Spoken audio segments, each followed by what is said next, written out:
بسم اللہ الرحمن الرحیم۔ شروع اللہ کے نام سے جو بڑا مہربان نہایت رحم والا ہے۔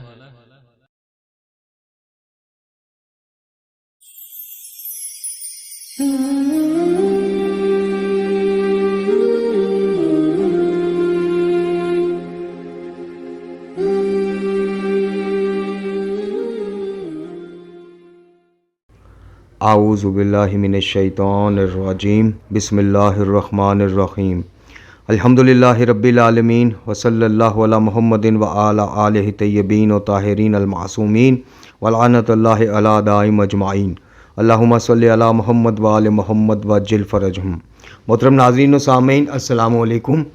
آج کی نئی ویڈیو کے ساتھ حاضر خدمت ہیں، میں ہوں علی روحانی اور آپ دیکھ رہے ہیں ہمارا آفیشیل یوٹیوب چینل۔ محترم ناظرین و سامعین، سب سے پہلے آغاز ویڈیو میں یوم ولادت خاتم الانبیاء آقا دو جہاں مصطفیٰ کریم حضرت محمد مصطفیٰ صلی اللہ علیہ وآلہ وسلم کہ آپ کی نالین مبارک پر میں، میرے ماں باپ، میری آل اولاد قربان۔ آپ کے یوم ولادت اور آپ کے چونکہ مکتب اہل سنت کے بہن بھائی جو ہمارے 12 ربیع الاول کو آقا کی خوشیاں مناتے ہیں، اس یوم کو یوم ولادت کے طور پر مناتے ہیں، اور مکتب تشیع میں 17 ربیع الاول کو آقا کریم صلی اللہ علیہ وآلہ وسلم کا یوم ولادت منایا جاتا ہے۔ اور اسی عنوان سے یہ کہا گیا اکابرین کی طرف سے کہ پورا ہفتہ ہی آقا کریم کی ولادت کی خوشیاں اور جشن منائی جائیں جی، لیکن دائرہ شریعت میں رہتے ہوئے آقا کریم صلی اللہ علیہ وآلہ وسلم کی سادگی کو ملوز خاطر رکھا جائے، آپ کی سیرت کو ملوز خاطر رکھا جائے، جشن مناتے وقت آپ کی عزت و انکساری کو ملوز خاطر رکھا جائے، آپ کا غربا، یتیموں، مساکینوں اور مسافروں، پردیسیوں، ہمسایوں سے خیال جو ہے یا شفقت جو ہے اس کو مد نظر رکھا جائے، اور سب سے بڑی بات کہ آقا کریم صلی اللہ علیہ وآلہ وسلم سرکار کی سیرت مبارک اور سنت مبارک کو مد نظر رکھا جائے۔ غم کی مجلس ہو یا خوشی کی محافل ہوں، آقا کریم کی بتائے ہوئے اور وضع کردے ہوئے اصول اور قوانین سے باہر ہمیں نہیں جانا چاہیے۔ تو یہ پورا ہفتہ ہی اور بلکہ پورا مہینہ ہی آقا کریم سے منسوب ہے، پورا مہینہ ہی آپ کے جشن ولادت کی محافل اور خوشیاں منائی جاتی ہیں۔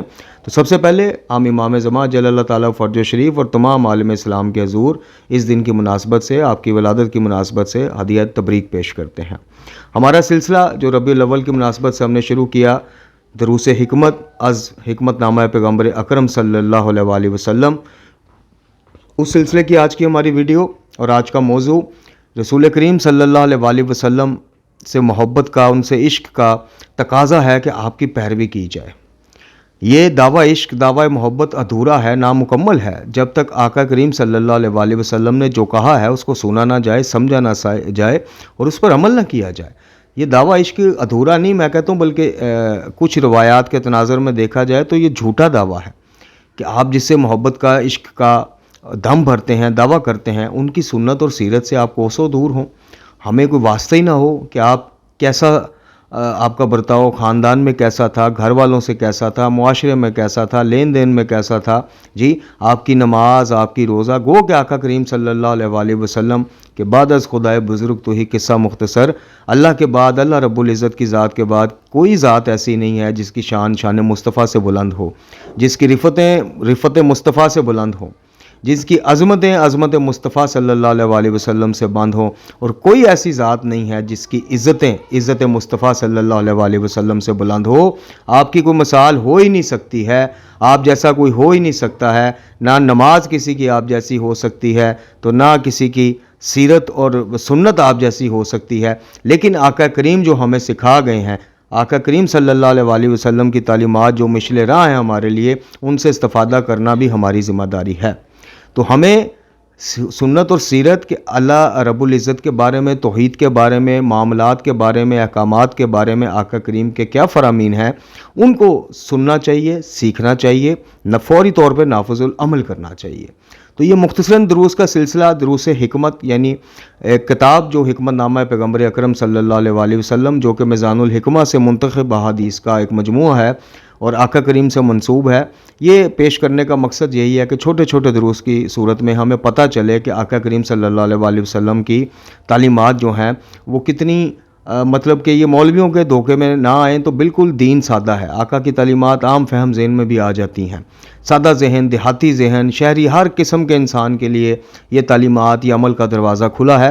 علماء کرام، علماء حق کو ہمارا سلام ہے. باقی جو جتنی کمپلیکیٹڈ دین اسلام اور شریعت کو بنا دیا گیا ہے جی، جتنے مسائل یہاں پہ، مطلب اتنے مسائل شریعت نے کنسیڈر ہی نہیں کیے ہیں جن مسائل کا سامنا آج ہمیں کرنا پڑتا ہے. یعنی آپ کسی عام پیش نماز سے، کسی اس سے اہل علم سے جا کے کوئی مسئلہ آپ شکیات نماز کا پوچھ لیں، سب سے پہلے سوال ہوگا تقلید کس کی کرتے ہو، فلانا کیا ہے، یہ کیا ہے، خمس کے معاملات ہیں، زکوٰۃ کے مطلب اتنا دین سیدھا، سہل، آسان. آقا کریم کی سنتیں اتنی سیدھی، واضح، فائدہ بخش، نفع بخش، دنیا اور آخرت میں کامیاب کروانے والی سنت اور سیرت. لیکن اتنے مسائل، اتنے پردے، اتنے حجابات کہ دین جو ہے عام انسان کی پہنچ سے دور ہو گیا ہے. یعنی قرآن ہر ہاتھ سے گیا تو ذیل مسائل آ گئی، نہج البلاغہ ہاتھوں سے گئی، جنتریاں ہاتھ میں آ گئیں، سنت اور سیرت کی کتابیں گئیں، تحفۃ العوام ہاتھ میں آ گئی. سید سجاد کی جناب عظیم الشان دعاؤں کی کتاب صحیفہ کاملہ ہاتھوں سے گئی، نقش و نگار، حرز اور یہ وہ اور یہ چیزیں، گھڑی ہوئی چیزیں، یا کاشف الکرب آ گئی اور یہ چیزیں آ گئی. تو اصل چیز جو جتنی سہل اور آسان تھی، یہ ڈپلیکیٹ چیزیں جو ان کے مقابلے میں عوام کو اختیار کی، چونکہ مجبوری ہے، شیعت نہیں بچتی. جملہ عالی مدد کو بطور توسل یہ ایڈجسٹ نہیں ہوتا. اس حقیقت کو اگر تسلیم کر لیا جائے تو مسائل ہی مسائل ہیں ان کے لیے جی. اگر یہ زنجیر زنی یا خونی ماتم کے بارے میں کھل کے حقیقت آپ کو بتا دیں کہ واقعتاً کسی معصوم سے ملے گا ہی نہیں آپ کو، اور یہ 150، 200، 250 سالہ پرانی ایک مسائل ہی مسائل ہیں. چونکہ آدھے چندے چندے دینے والے تو عزادار ہیں، اور عزادار تو مطلب ہر آنسو بہانے والا بھی عزادار ہے، مطلب خونی ماتم کرنے والے ہیں. آدھے سے زیادہ مدرسوں کو ڈونیشن دینے والے وہ جملہ عالی مدد کے قائل ہیں، تفویض کے قائل ہیں. تو پھر حق کیسے بیان ہو؟ بہرحال ہمارا یہ دکھڑا اور یہ رونا تو جاری رہے گا انشاءاللہ. چلتے ہیں جی پیغمبر گرامی اکرم صلی اللہ علیہ وآلہ وسلم کی آج دیکھتے ہیں کہ کون سی حکمت ہے جس کے ذریعے ہماری سرکار تربیت کرنا چاہ رہے ہیں. اچھا جی، یہ ہے کہ وہ چیزیں جس سے اللہ تعالیٰ نفرت کرتا ہے. اس میں سب سے پہلے سورہ مبارکہ نساء کی آیت جہاں سے یہ چھٹا پارہ شروع ہوتا ہے کہ اللہ مظلوم کے علاوہ کسی کی آؤ بقا اور اعلان برا کہنے کو پسند نہیں کرتا، اور اللہ ہر بات کا سننے والا اور تمام حالات کا جاننے والا ہے.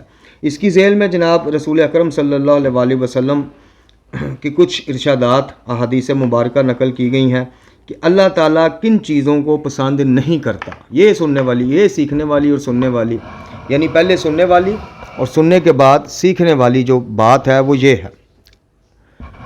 ان کو پلے باندھنا ہم نے کہ رسول گرامی اکرم صلی اللہ علیہ وآلہ وسلم معصوم زبان سے اور زبان وحی کے ساتھ جو چیزیں ہمیں بتا رہے ہیں. ایک تو یہ بڑا مسئلہ ہے جی، اس کا کوئی کتاب پڑھنی ہو تو اچھا جی. رسول خدا صلی اللہ علیہ وآلہ وسلم نے فرمایا اللہ تعالیٰ میل کچیل اور بے ترتیبیوں کو پسند نہیں کرتا. یہ دیکھ لیں اب آپ، بے ترتیبی زندگی میں ہو، بے ترتیب میں چیزیں رکھی ہو، گھر میں بے ترتیبی ہو، اولاد کے معاملات میں بے ترتیبی ہو، تو آپ فرماتے ہیں کہ اللہ تعالیٰ میل کچیل اور بے ترتیبیوں کو پسند نہیں کرتا. اس کے بعد فرماتے ہیں کہ اللہ خرچ کرنے کو پسند کرتا ہے اور کنجوسی سے نفرت کرتا ہے.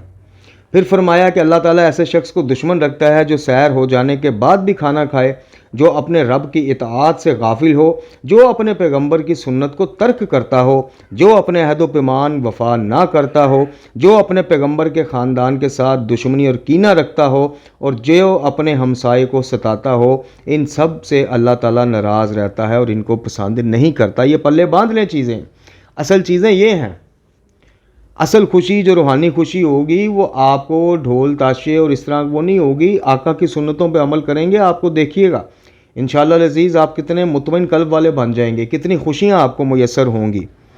اچھا جی، اس کے بعد آپ نے فرمایا کہ اللہ تعالیٰ کے نزدیک سب سے برا کلام یہ ہے کہ کوئی کسی سے کہے کہ خدا سے ڈرو، اور وہ شخص جواب دے کہ تیرے لیے تیرا اپنا نفس ہے، تو اپنی پرواہ کر، اور اس طرح وہ اس کی نصیحت پر کان نہ دھرے. ایسا شخص بھی اللہ کو پسند نہیں.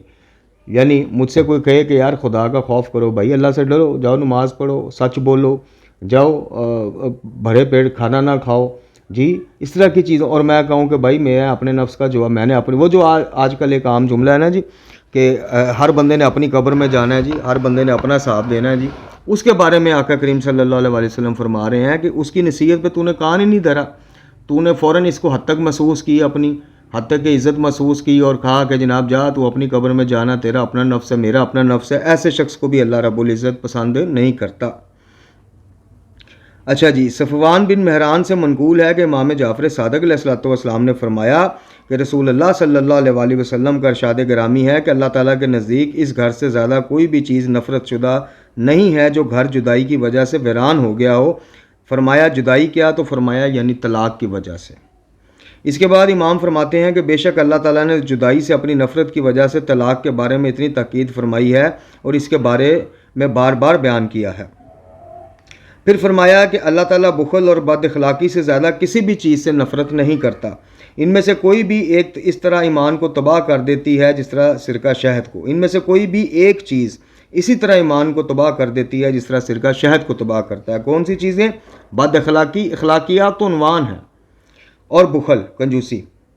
پھر فرمایا کہ تمام مخلوقات میں سے اللہ تعالیٰ سے سب سے زیادہ دور وہ لوگ ہیں جو حکمرانوں کا ہم نشین ہو اور ظلم و ستم میں سے جو بھی وہ کہیں ان کی تصدیق کرے، تائید کرے، اور بچوں کا معلم جو ان کے ساتھ برابری سے پیش نہ آتا ہو اور یتیم کے بارے میں اللہ رب العزت کو مد نظر نہ رکھے۔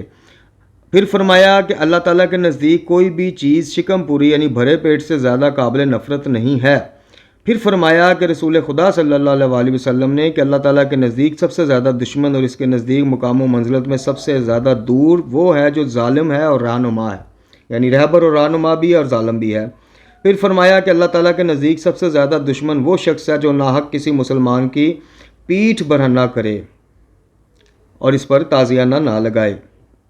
رسول خدا صلی اللہ علیہ وسلم نے فرمایا اللہ عز و جل کے نزدیک تمام بندوں سے زیادہ دشمن وہ شخص ہے جو اپنے اہل و عیال کے ساتھ کنجوسی سے کام لے، یعنی جہاں خرچ کرنا بنتا ہے وہاں خرچ نہ کریں، اپنے مینٹین رکھنے کے لیے لائف سٹائل ہر قسم کا خرچہ کر جائے، اور جہاں بچوں کی ضروریات، بچوں کی خواہشات یا جائز جو واجب ہیں اخراجات بچوں کے، ان کے ساتھ بخل کرے، چھوٹی چھوٹی چیز اس طرح سے وہ کرے۔ اللہ تعالیٰ ہمیں ہدایت دے جی۔ اس کے بعد فرمایا کہ اللہ عز و جل کے نزدیک سب سے زیادہ دشمن وہ شخص ہے جس کی زبان کی وجہ سے لوگ اس سے خائف ہوں، بات ہی نہ کریں کہ دفع کرو، جب کھولے گا منہ کوئی نہ کوئی گند بکے گا، اس کی زبان کی وجہ سے لوگ اسے سلام کرنے سے بھی وہ ہو جائیں۔ سب سے بڑا دشمن خدا وہ شخص۔ پھر فرمایا کہ اللہ عز و جل کے نزدیک تم میں سب سے زیادہ دشمن وہ ہے جو چغل خور ہے اور بھائیوں کے درمیان جدائی ڈال دے اور بے گناہ لوگوں پر اپنی طرف سے کوئی گناہ منسوب کر کے اس کا پرچار کرتا پھرے، وہ بھی دشمن خدا کی لسٹ میں آ گیا، یعنی غیبت کرنے والا۔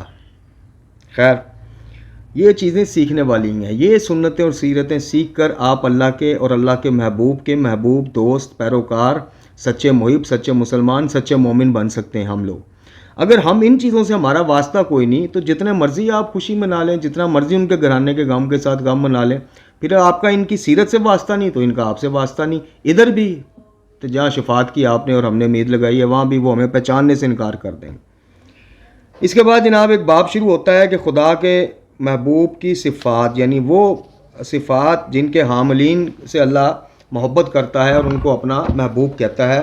انشاءاللہ اگلے درس میں جیسے آج ہم نے وہ صفات بتائی ہیں، صفات رذیلہ کہ جن کو خود سے دور کرنا چاہیے، جو رسول اللہ صلی اللہ علیہ وسلم خاتم الانبیاء نے اپنی معصوم زبان سے ہمیں بتایا کہ ان چیزوں کا حامل جو ہے وہ اس کو اللہ اپنا دشمن گردانتا ہے، اللہ کی رحمت اس سے دور ہے، اللہ اس سے دور ہے، اللہ کا دین اس سے دور ہے۔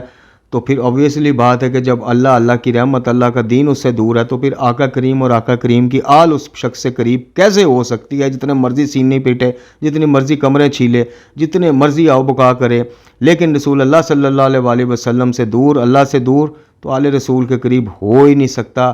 ہاں، خوش فہمیاں پالنی ہوں، خام خیالیاں پالنی ہوں، نعروں کے اوپر زندگی کو بسر کرنی ہو، رونے کو اور نعرے مارنے کو ہی کلی دین سمجھنا ہو تو پھر وہ کیا کہتے ہیں کہ دل کے بہلانے کو غالب یہ خیال اچھا ہے، پھر رہیں اس خیال میں۔ اور بقول مولا کائنات لوگ سوئے ہوئے ہیں، بیدار اس دن ہوں گے جب دنیا سے کوچ کر جائیں گے، تب پتہ چلے گا، تب ہوش آئے گی، لیکن تب ایسی ہوش آئے گی کہ پھر موقع نہیں ہوگا عمل کرنے کا۔ پروردگار سے دعا ہے کہ ہمیں آقا کریم خاتم الانبیاء صلی اللہ علیہ وسلم کی سنت سیرت سیکھنے، سمجھنے اور ان پر عمل کرنے کی توفیق عطا فرمائے، خاتمہ بالایمان فرمائے۔ آقا کریم صلی اللہ علیہ وسلم کے آخری وارث امام زمان جل اللہ تعالیٰ فرج شریف کے ظہور میں تعجیل فرمائے۔ اللہ تعالیٰ ہمیں آسانیاں دے اور آسانیاں بانٹنے کی توفیق عطا فرمائے۔ لا حول ولا قوۃ الا باللہ العلی العظیم، وصلی اللہ علی محمد و علی آلہ طیبین و طاہرین۔